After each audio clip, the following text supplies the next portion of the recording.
1. The cabin was nestled deep within the woods, miles from the nearest sign of civilization. Our family had decided on this remote getaway to escape the hustle and bustle of city life, trading the constant hum of traffic for the serene sounds of nature. It was supposed to be a perfect summer vacation, a chance for us to reconnect without the distractions of modern technology. Little did we know, it would turn into an unforgettable and terrifying experience. The first few days were blissful.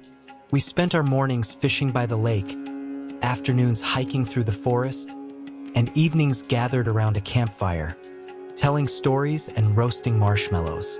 The cabin itself was charming, a rustic wooden structure with a cozy interior. Despite its isolation, it felt safe and inviting. One night, after a particularly tiring day, we all retired to bed early. I was in a deep sleep when a strange sound jolted me awake. It was a soft, rhythmic tapping, like fingers drumming on a table, but it was coming from outside. At first, I thought it was just a branch brushing against the cabin, but as the noise persisted, my curiosity got the better of me. I quietly slipped out of bed, careful not to wake anyone, and made my way to the window. Peering through the glass, I could barely make out anything in the pitch-black night. The moon was obscured by thick clouds, casting a shadowy veil over the landscape. Then I saw it. A dark figure stood near the water's edge, unmoving and eerie. My heart raced as I squinted to get a better look. The figure was tall and cloaked in darkness, its features indistinguishable, but it felt as if it was staring directly at me. Fear gripped me, and I took a step back, my breath caught in my throat. The figure remained there, silent and still. Minutes passed, though it felt like hours, before it finally turned and melted into the darkness. I stood frozen, unable to comprehend what I had just witnessed. Eventually, I gathered the courage to return to bed, though sleep eluded me for the rest of the night. When morning came, I recounted my experience to the family. At first, they were skeptical, thinking it was just a bad dream or my imagination playing tricks on me. But when we ventured outside, we found something that made our blood run cold. There were footprints, large and unmistakable, circling the cabin. They led from the water's edge to the window where I had stood and back again. No one else was supposed to be nearby, and the realization that someone or something had been watching us sent shivers down our spines. The discovery of the footprints ignited a heated debate among us. My father insisted it must have been a local or a lost hiker, but I couldn't shake the feeling that something more sinister was at play. My mother, ever the pragmatist, suggested we call the authorities, but my father was adamant about not causing a fuss over what he believed was nothing. That night, unease hung heavy in the air. Every creak of the cabin, every rustle of the leaves outside, seemed magnified. Despite our attempts to brush it off, we all knew we were on edge. I lay in bed, eyes fixed on the ceiling, ears straining for any sound that might indicate the return of the shadowy figure. As the clock ticked past midnight, the tapping began again. This time it was louder, more insistent. I bolted upright, my heart pounding in my chest. Gathering all my courage, I crept to the window once more.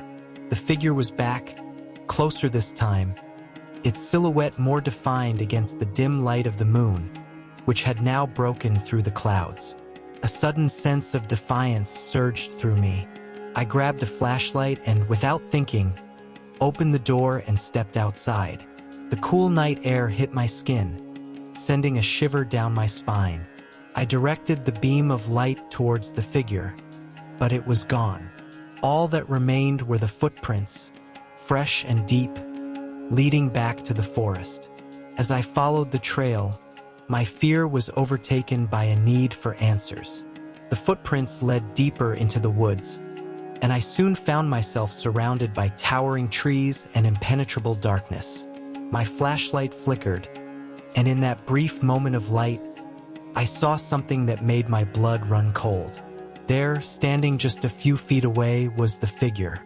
Its face was hidden, but I could feel its gaze piercing through me.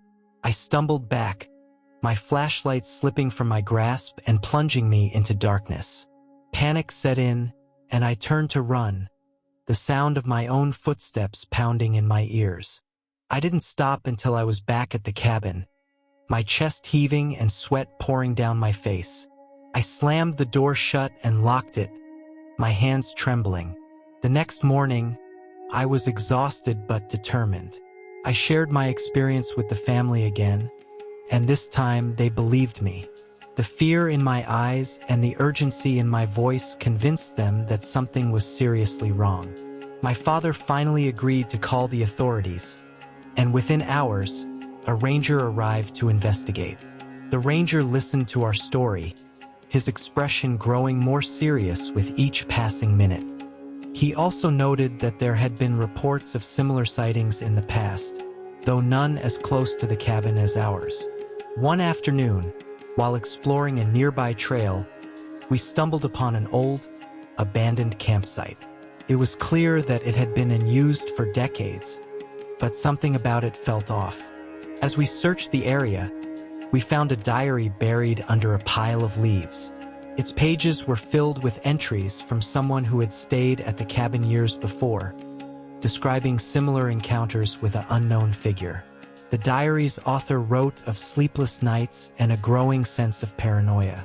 They too had seen the figure by the lake, had heard the tapping on the windows, and had found footprints around the cabin. Their last entry was particularly chilling. It watches, it waits, it knows. With this discovery, our fear turned to horror. We realized that whatever was haunting us had been there for years, possibly decades. We decided to cut our vacation short and leave the cabin immediately.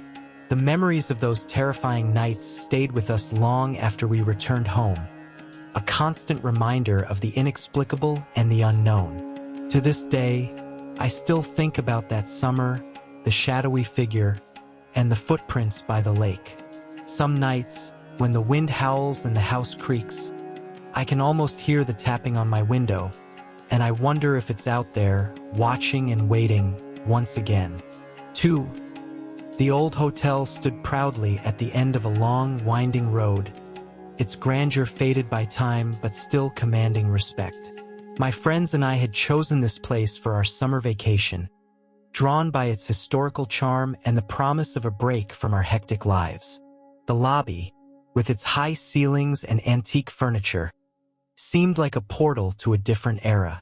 Little did we know that our stay here would become a nightmarish memory we would never forget. We checked in late in the afternoon, greeted by the friendly but somewhat distant staff.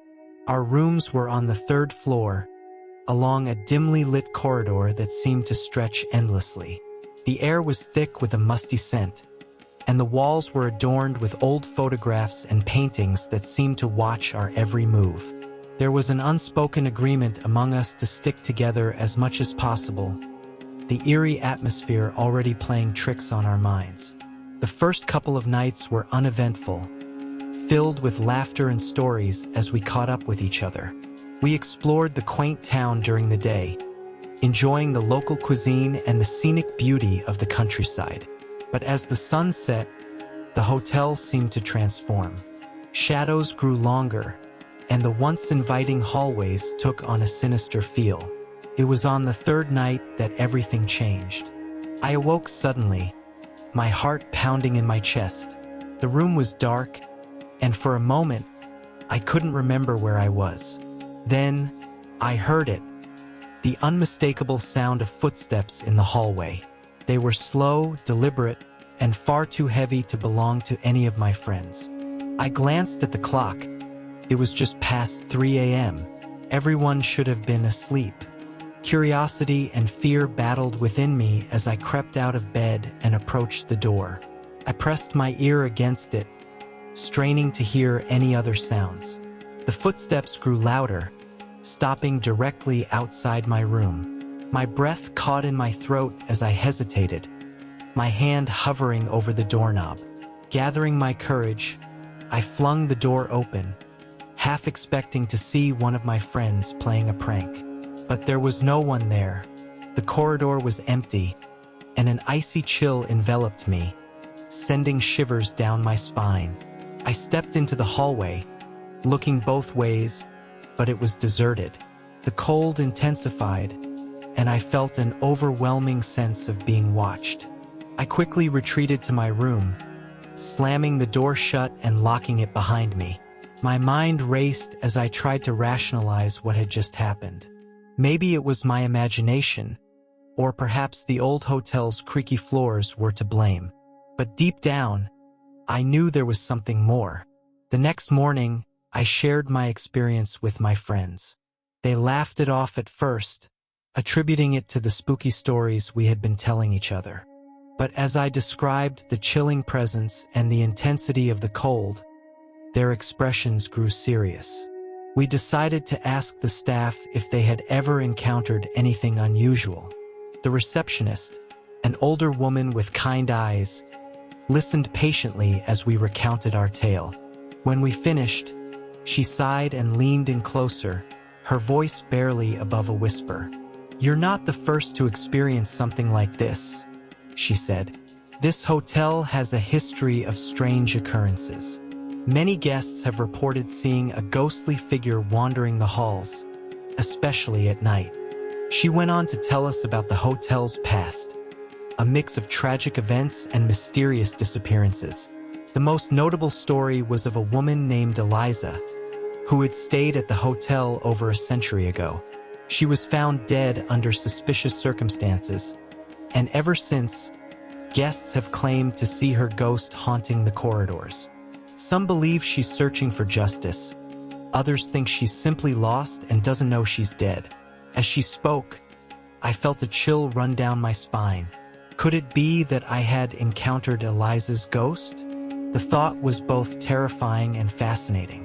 My friends, now visibly shaken, suggested we leave the hotel immediately, but I was determined to uncover the truth. I proposed that we stay one more night and try to document any paranormal activity. Reluctantly, they agreed. That evening, armed with cameras and voice recorders, we set out to explore the hotel. The staff, though skeptical, allowed us to roam freely, perhaps curious to see what we might uncover. We started in the basement, where the temperature was noticeably colder, and the air felt heavy with an unseen presence. Our equipment picked up strange noises, faint whispers, footsteps, and even what sounded like a woman crying. As we made our way back to the third floor, the atmosphere grew increasingly oppressive. It was as if the hotel itself was alive, watching us, waiting for the right moment to reveal its secrets. We decided to split up to cover more ground, each of us taking a different section of the corridor. I was near the end of the hallway when I felt it again. The intense cold and the unmistakable sensation of being watched. I raised my camera, panning slowly, hoping to capture something, anything that could explain what was happening. And then I saw her, a faint, translucent figure standing at the far end of the corridor. She was dressed in old-fashioned clothing, her face pale and sorrowful. I froze, my heart pounding in my chest. The figure began to move towards me, her footsteps echoing in the silent hallway. I wanted to run, but my legs refused to move. As she drew closer, I felt an overwhelming sense of sadness and despair, emotions that were not my own. She stopped a few feet away from me, her eyes locking onto mine. "Help me," she whispered, her voice barely audible. Before I could respond, she vanished, leaving me standing there, stunned and shaking. I stumbled back to my room, my mind reeling from what I had just witnessed. My friends, having had their own encounters, were equally shaken. We spent the rest of the night huddled together, too frightened to sleep. The next morning, we packed our bags and checked out, eager to leave the haunted hotel behind. As we drove away, I couldn't help but feel a mix of relief and sadness. We had experienced something extraordinary, something that defied explanation. But we had also glimpsed into a world that was not our own, a world filled with unresolved pain and longing. In the days and weeks that followed, we pored over the footage and recordings we had taken. While much of it was inconclusive, there were enough strange occurrences to convince even the most skeptical among us that something paranormal had indeed happened. We shared our story online, sparking a heated debate among believers and skeptics alike. Some accused us of fabricating the entire experience, while others were convinced we had encountered genuine spirits. The experience left a lasting impact on all of us.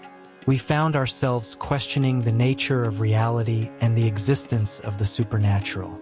For me, the encounter with Eliza's ghost was a reminder that there are mysteries in this world that science and logic cannot always explain. It was a humbling experience, one that taught me to respect the unknown and to approach it with an open mind. To this day, I still think about that old hotel and the events of that fateful night. Sometimes, I wonder if Eliza ever found the peace she was seeking. Other times, I find myself drawn back to the mystery, eager to explore other haunted places and uncover their secrets. The world is full of unexplained phenomena, and our experience at the hotel was just one chapter in the endless book of the paranormal. Perhaps one day, I'll return to that hotel, not as a frightened guest, but as a curious investigator, ready to face whatever lies in the shadows. Until then, I'll carry the memory of that summer with me, a reminder that the line between the known and the unknown is often thinner than we think.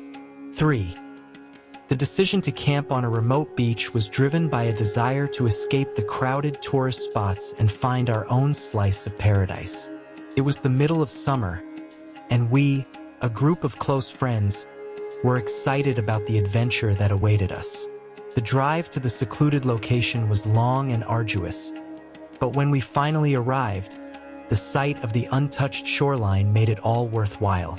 The pristine sands stretched for miles, meeting the azure waves of the ocean under a canopy of clear blue sky.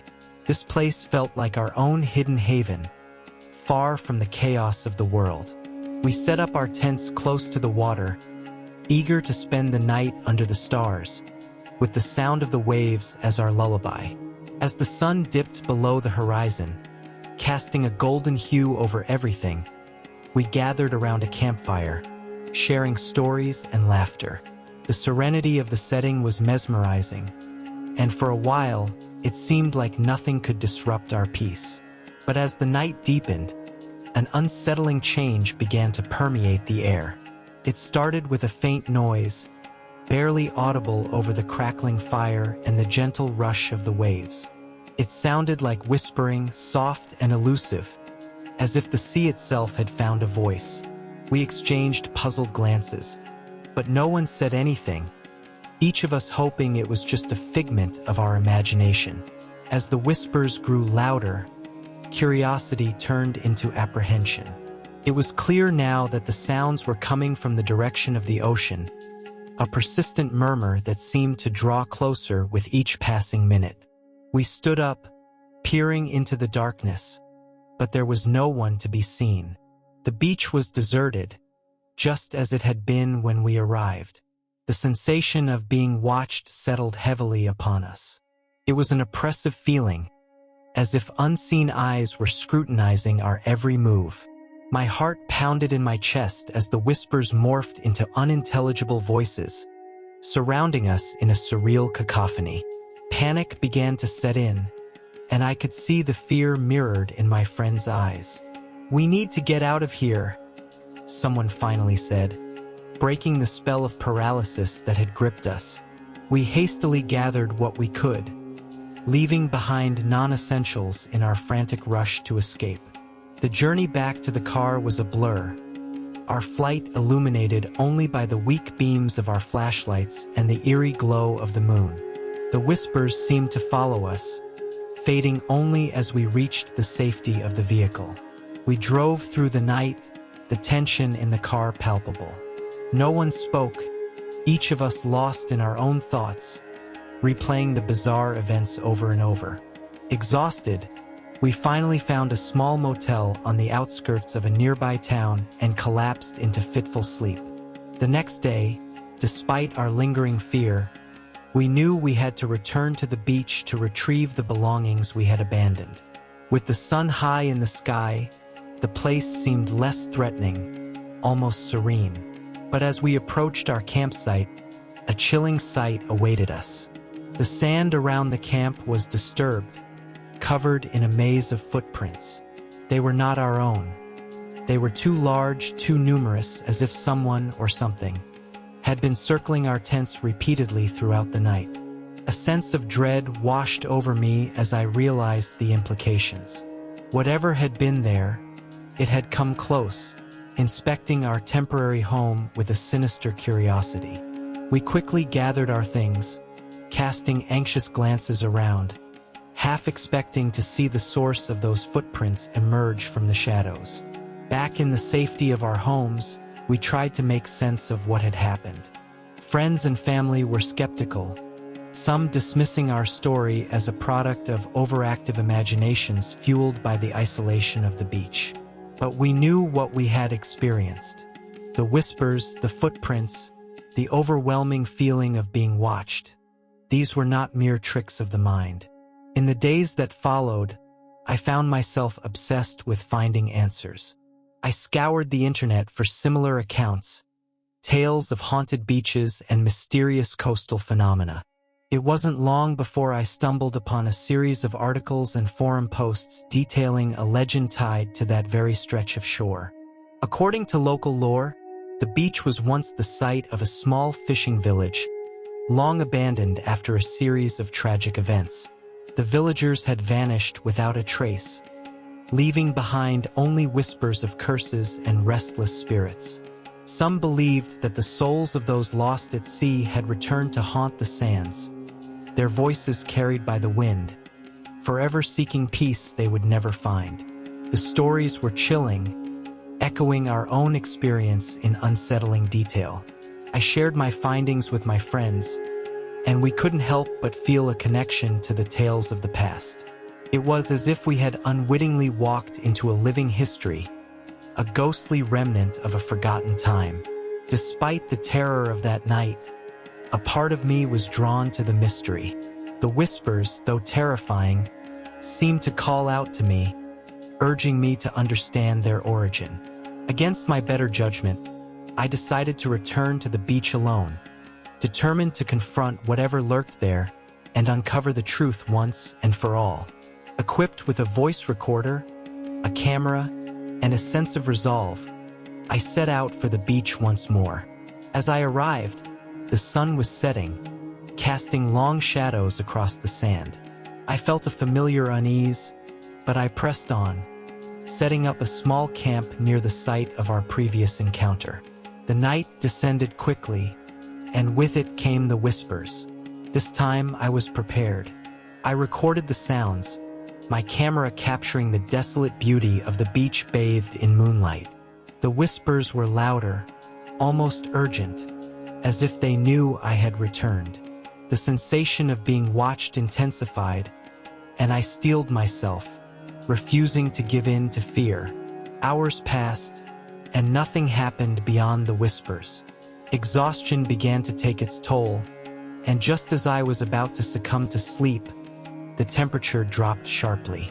I shivered, pulling my jacket tighter around me, and then I saw them. Faint, ghostly figures emerging from the water, their forms ethereal and translucent. They moved slowly, their eyes fixed on me, and I could feel their sorrow, their longing. One figure, a woman, stepped closer, her face a mask of anguish. She reached out, her fingers brushing against my arm, and a rush of cold swept through me. "Help us," she whispered, her voice clear and haunting. "We are lost." My fear dissolved into a deep, profound sadness. These were the spirits of the lost villagers, trapped between worlds, their restless souls unable to move on. I nodded, tears streaming down my face, unsure of how I could help but determined to try. As the first light of dawn broke, the figures began to fade, their whispers growing faint. "Return," the woman said, her voice a distant echo. "Find the relic." With those words imprinted in my mind, I packed up and left the beach, a newfound purpose driving me. I delved into the history of the area, uncovering records of the village and the events that led to its downfall. It was said that a sacred relic, a token of protection, had been lost in the sea, its absence believed to be the cause of the villagers' misfortune. Armed with this knowledge, I sought the help of local divers, explaining my quest in vague terms. They agreed to assist, intrigued by the promise of uncovering a piece of history. Weeks of searching yielded nothing, and hope began to wane, but I refused to give up. Then, one day, a diver emerged from the water, holding an ancient, weathered artifact. It was a small, intricately carved stone, its surface worn smooth by the sea. As I held it in my hands, I felt a strange warmth, a sense of peace that contrasted sharply with the cold fear of that night on the beach. I returned to the beach, relic in hand, and as night fell, I placed it gently on the sand, whispering a prayer for the lost souls. The air grew still, and for the first time, there were no whispers, no cold presence. A sense of calm washed over me, and I knew that the spirits had found their peace. The experience changed me in profound ways. I realized that the world is full of mysteries beyond our understanding, and sometimes, those mysteries seek us out, urging us to uncover the truths hidden within them. I shared my story with those who would listen, hoping to convey the importance of respecting the unknown and the power of belief. The beach remained a place of beauty, but now it held a deeper significance for me. It was a reminder that even in the most desolate places, there are stories waiting to be told, whispers of the past that linger just beyond the veil of the present. And it taught me that sometimes, the most unexpected journeys lead to the most extraordinary discoveries, if only we have the courage to follow them. Meet Sarah. Like many of us, she used to dread bedtime, hours spent tossing and turning, waking up groggy and irritable, and worst of all, her relentless snoring that not only disturbed her sleep, but her partner's as well. Desperate for a solution, Sarah tried everything. New mattresses, white noise machines, even sleeping pills. Nothing worked until she discovered our breathing for sleep routine. One particularly frustrating night, Sarah stumbled upon an article about the power of breathing to improve sleep. Skeptical but willing to try anything, she read about our breathing for sleep routine, a simple, scientifically backed method designed to clear sinuses, enhance breathing, and eliminate oxygen blockades. It promised to guide users through a simple breathing routine for the best sleep of their lives. Intrigued, she decided to give it a shot. As she began the routine, Sarah immediately felt her sinuses clear. She followed the step-by-step guide, learning how to breathe deeply and correctly. Within minutes, she noticed a significant difference. Her breathing was smoother, more relaxed. That night, she fell asleep faster than she had in years and, incredibly, stayed asleep all night. One of the most astonishing benefits was the end of her snoring. The routine included a simple breathing hack that stopped her snoring in minutes. Sarah learned that her habit of mouth breathing was activating her survival mode, preventing her from achieving truly restful sleep. By switching to nasal breathing, she deactivated this mode and allowed her body to fully relax. The next morning, Sarah woke up feeling refreshed and rejuvenated. She couldn't remember the last time she felt so well rested. Her partner noticed the difference too. No more middle-of-the-night disruptions from her snoring. The transformation was remarkable, and Sarah knew she had found something special. Sarah's story is not unique. Many others have discovered the life-changing benefits of our breathing for sleep routine. Imagine falling asleep quickly, sleeping soundly through the night, and waking up feeling fully rested. No more snoring, no more grogginess, just deep, restorative sleep. Are you ready to transform your sleep like Sarah did? Our breathing for sleep routine is easy to follow and starts working immediately. Clear your sinuses, enhance your breathing, and remove oxygen blockades with our guided routine. Say goodbye to snoring and hello to the best sleep of your life. Don't spend another night tossing and turning. Experience the power of proper breathing and reclaim your nights. Try our breathing for sleep routine tonight and wake up to a new, refreshed you. Because everyone deserves the gift of deep, restful sleep. Check out the link for this wonder in the description and the comments. Thank you for joining us on this harrowing journey. If you enjoyed this story, don't forget to like, share, and subscribe for more tales of terror. Until next time, stay safe and beware the shadows.